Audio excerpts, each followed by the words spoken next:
ayca mu ngi noonu donc Babacar may nga ma tey de mi lu ma nii. Babacar nekkul Babacar moo ma bellil nii. Kon naturel la nii laa mel. pour man Babacar moo ma bellil nii sax.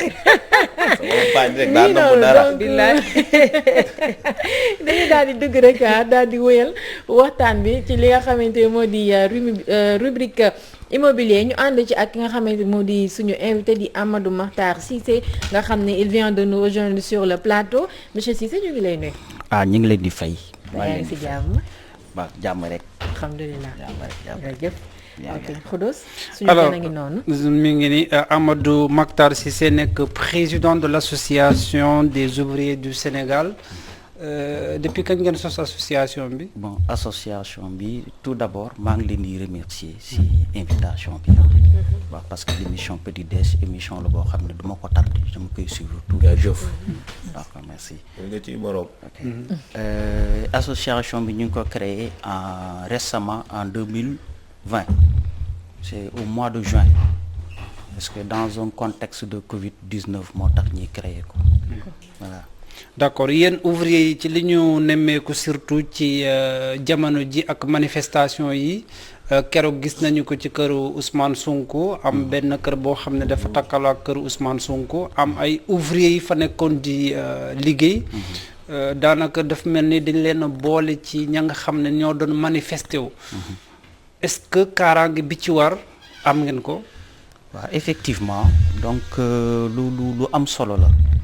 parce que ouvriers yi dañu amul protection sociale. parce que ñu ci bëri bokkuñu ci syndicat amul benn structure bu leen jël en charge également aussi ils sont pas encadrés sur le plan professionnel moo tax ñi créer ko manque de kaaraange boobu sax moo tax ñi créer association bi parce que lu weesu lii am na yeneen problème yoo xam ne yàgg nañ ko jànkonteel boo demee si je prends le cas de Kër Massar da ngay gis trottoir bi gars yi dañ fay taxaw ñu yor seen pelle ñu yor seen marteau di wut liggéey parce que lan moo waral loolu parce que amuñu fu leen di wutal pour ñu nekk fa bien vrai que marchand ambulant yi bu ñu soxlee dañ leen caser mais les ouvriers amuñu dañuy ambuler te si trottoir yooyu dañ fay jànkanteeg ay problèmes yenn saa gendarmerie yi jàppaleen surtout période mois de mars bi avril nga xam ne dañ doon interdit ñi ba dañ leen di jàpp di leen alamaan dañuy suivre ay violence donc yooyu yëpp ay problème la yoo xam ne vraiment war nañ ci taxaw dal waaw ñu ngi koy jànkonte ju problème yu métti. dafa am ñu ne ci keroog manifestation bi am na ay ouvriers yi nga xam ne dañ leen boole woon ci manifestation bi. waaw effectivement man y a eu les ouvriers du pôle urbain de Diamniadio parce que l'association ouvrier bi c'est une plateforme qui regroupe plusieurs ouvriers donc ils ont appelé pour me rendre wax ma situation bi le cas mais au fait c'est le lendemain avec lors de l'émission Balance laa ci am la confirmation parce que même bu fekkente ni membre boobu bokkul ñu mu dal bokkuñu ci association bi mais puisque l'association il est là pour défendre les ouvriers du Sénégal donc affaire boobu daf ñuy interpeller donc buñ ko déggee bon gars yi am na ñu fa jot a dugg bon expliqué na ma interpeller ma ñuy fekk leen ñu ngi liggéey bon manifestation yi gars yi dugg fa ñu boole leen ñëpp ñi ñu dóor leen am ñun ci jot a yóbbu bon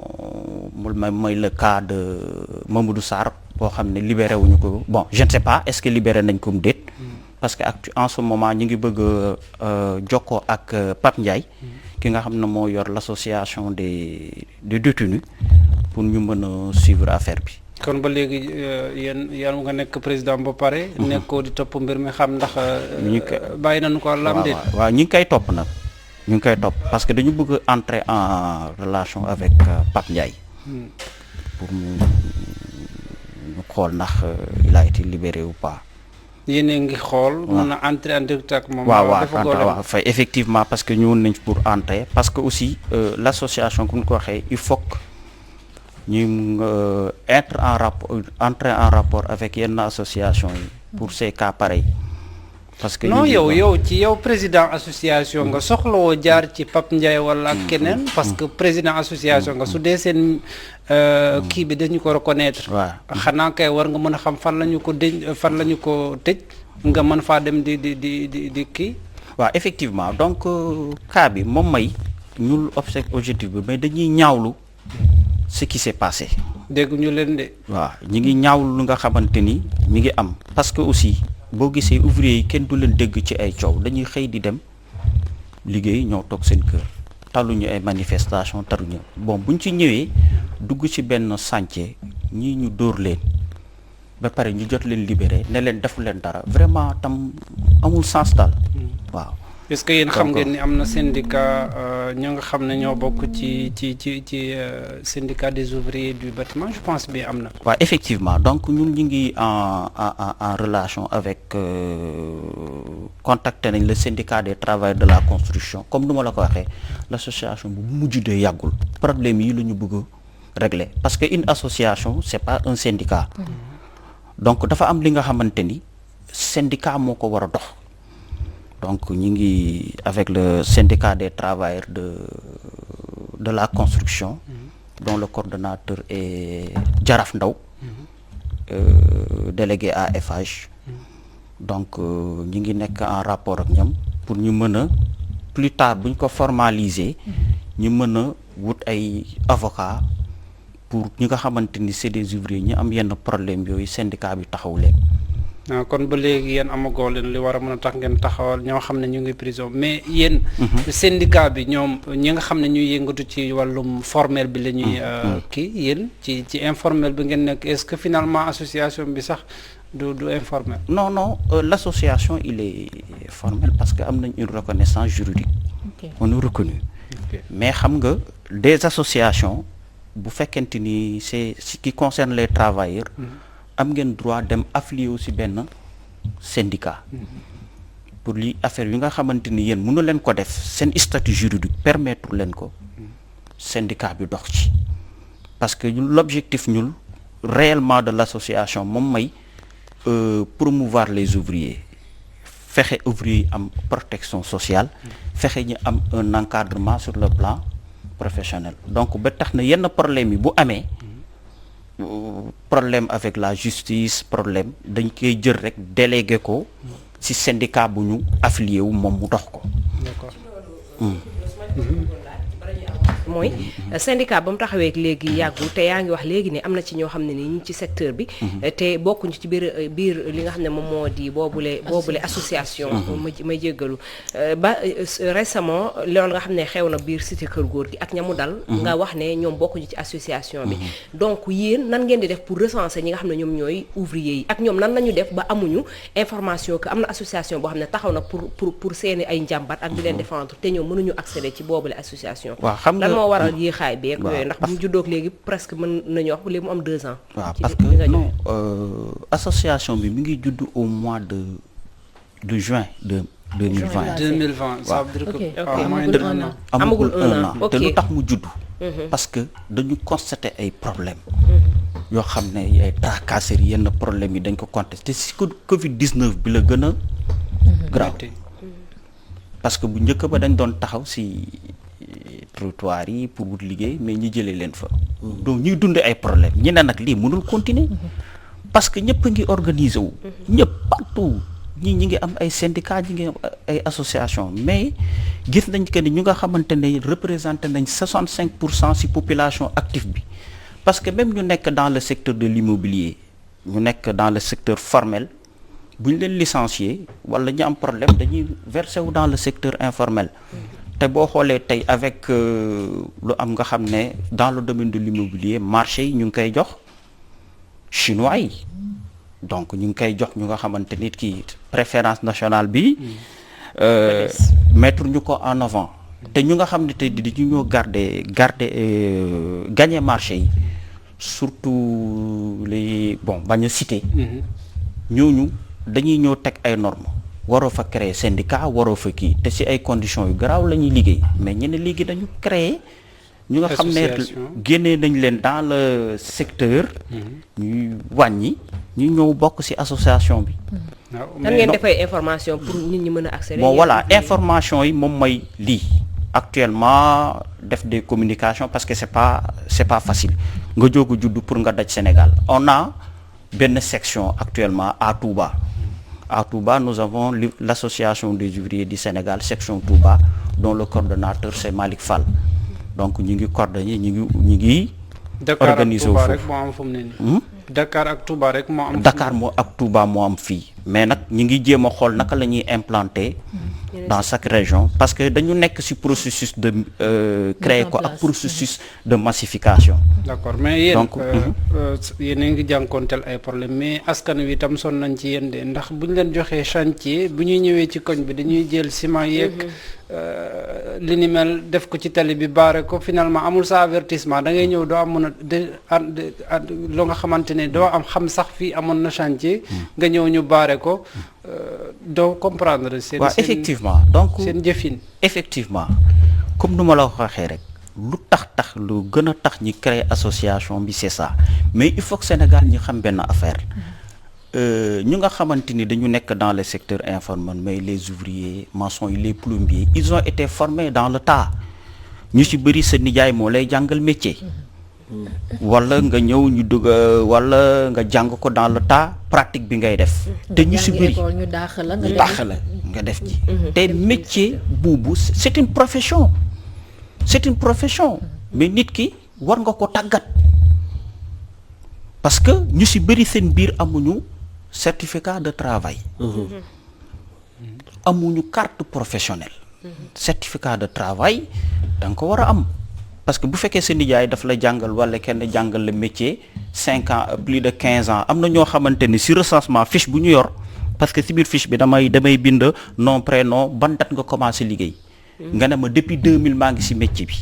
mais est-ce que am nga certificat de travail mi ne ma non est-ce que am nga carte professionnelle mi ne ma non ñu ci bëri chambre des métiers sax xamuñu fan la nekk alors que chambre des métiers état moo ko fi teg pour encadrer processus bi parce que bu ñu nee chambre des métiers moom may l'art moom may les artisans en général mais ñu ci bëri xamuñu sax ne art le secteur art le secteur du bâtiment ak construction ci artisanat la bokk xamuñu ko donc là il faut que ñu jéem a mener parce que suñu objectif moom mooy troisième objectif moom mooy promouvoir la formation et l'éducation citoyenne ñun dañuy dajale tout récemment def nañ benn séminaire pour former des ouvriers moi-même sur le code communautaire de l'artisanat parce que code communautaire de l'artisanat charte de l'UEMOA donc former lañ leen ci mais également dañu bëgg yeneen formation maanaam yan norme de sécurité te ngay jël war nga ko xam boo duggee ci chantier naka nga war a comporter war nga mën a am kit de protection individuelle. mais loolu est-ce que war na mën a nekk parce que le plus souvent ñi lay am ñoo xam ne peut-être matin da ngay am leneen li ngay liggéey nga ne le soir damay dem dóori waar.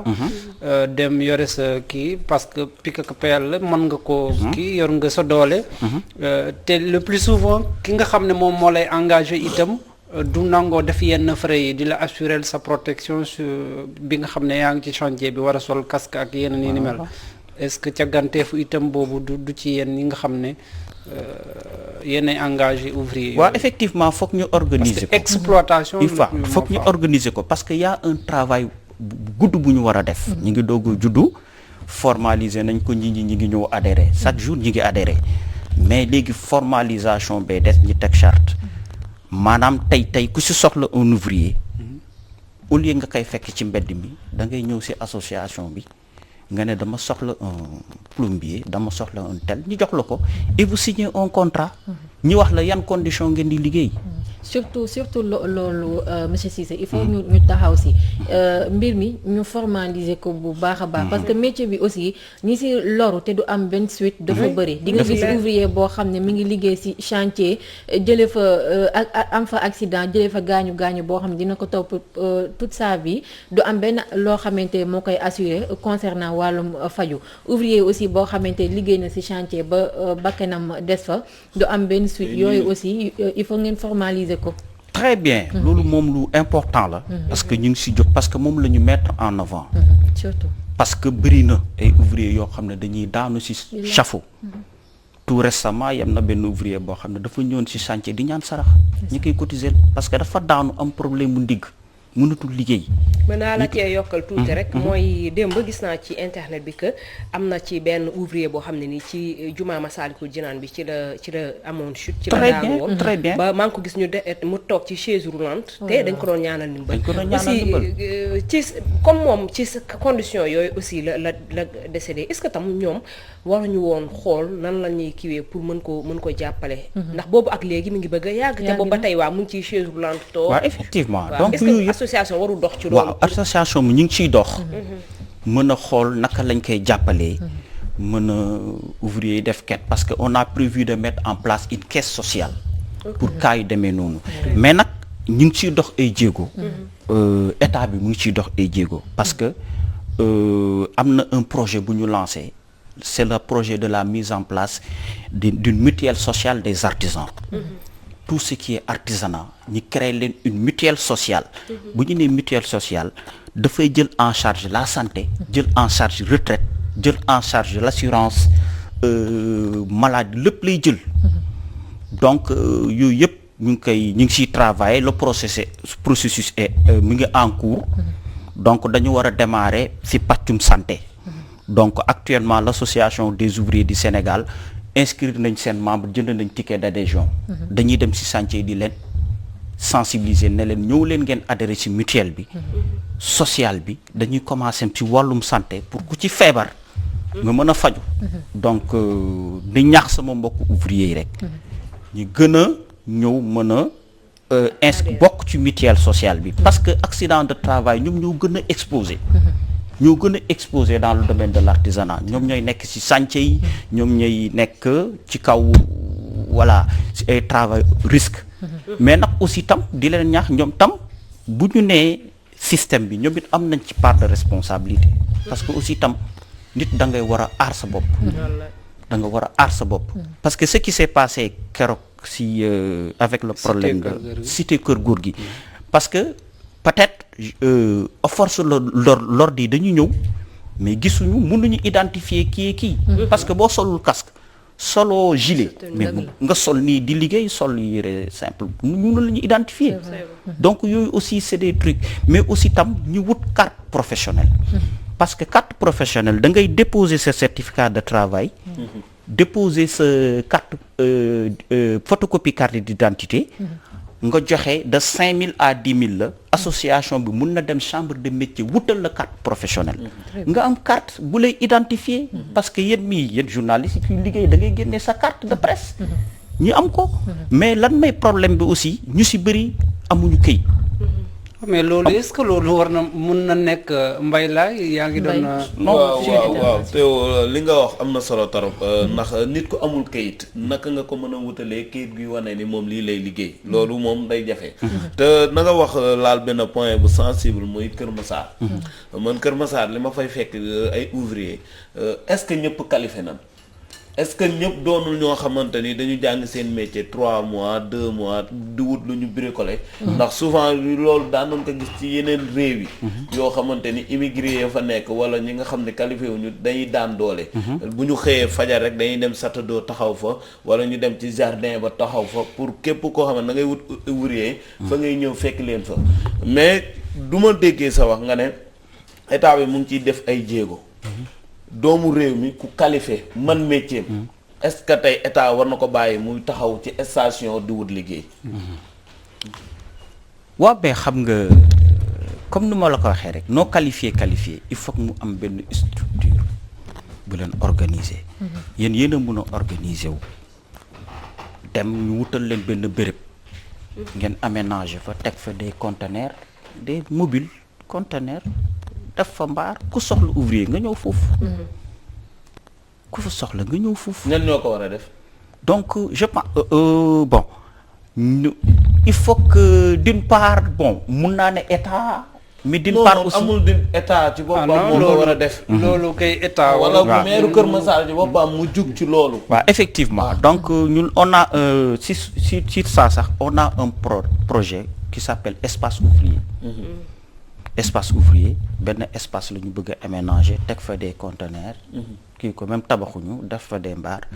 ñu fay teg fa chaise ku ñëw toog foofu ku soxla ouvrier nga dem ñu jox la. très bien. waaw ñu jox la mais aussi tam comme ni nga ko waxee. que ñu bëri aussi tam dañuy ñëw dugg ci métier bi qualifié wuñu donc mais il faut que ñi normer ko il faut que ñi réglementer ko. parce que fii lu ñuy jàngee métier la. fii da ngay gis ki nga xamante ni dañ lay jàngal métier menuisier nga jàng ko 5 ans. wala 10 ans. amul teguñu ay normes ne la. métier bi 6 mois nga ko mën a jàng 1 an nga ko mën a jàng. ñi jox la benn période. ne la 1 an yi war nga mën a jàng lii. te aussi nous am nañu un programme sur ça. yoo xam ne après di ngeen dem ci chantier yi. di chantier, vérifier xool ba waaw. xam ndax diw qualifié na diw am na lii wala amul lii. waaw. parce que li ngay wax nii mënul nekk ndax am na ñoo xam ne par exemple man mën naa yow sama koñ. awma dara lu may def. ma xam benn maçon ma ne ko bon tey defuma dara. yóbbaale ma chantier. mu yóbbaale ma benn journée nga am benn 2000 3000 ou 5000 francs est-ce que ci condition yooyu yow li ngay wax nii mënul nekk. loolu sax dafay war a jeex. non ay fekk journée 2000. waaw Billaahi. non fekk aussi si biir am na 1500 la woon léegi lañ koy moom mooy yokk lu de. ma la expliquer rek il faut xam nga qualification nga am un certificat de travail parce que entreprise bu lay jël nga won ne ko man j'ai tel diplôme aussi daf siy jouer donc da siy jouer am na ñoo xam ne maîtriser nañ pratique bi mais ce qu'il faut faire moom mooy des renforcements de capacité d'accord ñu ñëw alors avec la valorisation des acquis de l'expérience ñu tester leen pourquoi ñu jox leen un papier qui atteste après ñu leen di suivre par des formations. d'accord loolu moom dénk nañ ko association bi monsieur Cissé ngeen Ouais. xar si seen tànk tuwee bu baax a baax parce que man moom nekkinu ouvrier yi si nekkin bu naay man daf ma intéressé bu baax a baax et